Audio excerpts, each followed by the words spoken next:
We also have what's called a thermo-hygrometer. And so, for example, this is one of the highest end thermo-hygrometers. That's all this does. That's its whole purpose in life. That's the Veselia. It's one of it's a highly regarded. It's very, very clear. And we also have, like, for example, this right here is the Hydromaster. That's all it is a thermo-hygrometer. There's also remote monitoring thermo-hygrometer. These ones happen to be like Clean Claims. There's other ones out there like the Hobo and Omnisense and stuff. But these actually work with their system where you can check things right there. And these have the same or better rating than the Veselia. And then you've got these other meters that are a all-in-one meter.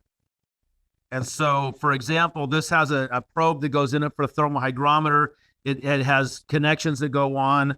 This MMS2, and I like both of these. I also like the Tramex. I like the FLIR. I like the Extech. They're all good stuff. Meter right here. If you pop the top off, it has shallow pins that can go in. It has a little connection port right here where you can put in the hammer probe, surface temperature module. It has an infrared camera, so you can check the temperature of a wall on there, which will allow you to check dew point differentials. It's got this little probe on the back right here. This is the short hydro probe right here that pops in and out. This has that connection. It pops in, and that's actually the thermo-hygrometer probe right there that tells me the temperature and relative humidity.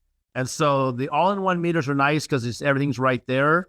Some people like to have one different one for everything it does, but it's nice to have something that kind of handles everything. So when you've got when you know the temperature of the air and the relative humidity of the air, it tells you pretty much everything else you need to know, because we can use those to calculate other information of what's happening in the air. So that's what my thermo-hygrometer does, is gives me those two: a thermometer, temperature; a hygrometer, just like hygroscopic, it measures relative humidity. If you have one that happens to do both, it's a thermo-hygrometer. Just means it does dual function on that. And I'm going to take readings on that kind of all over the place. Because nature seeks equilibrium, what's happening outside can have an impact. What's happening inside in an unaffected area can have an impact. What's happening coming out of my dehumidifier is going to have an impact. What's happening coming out of my HVAC system is going to have an impact. Is it hot? Is it cold? Is it wet? Is it dry?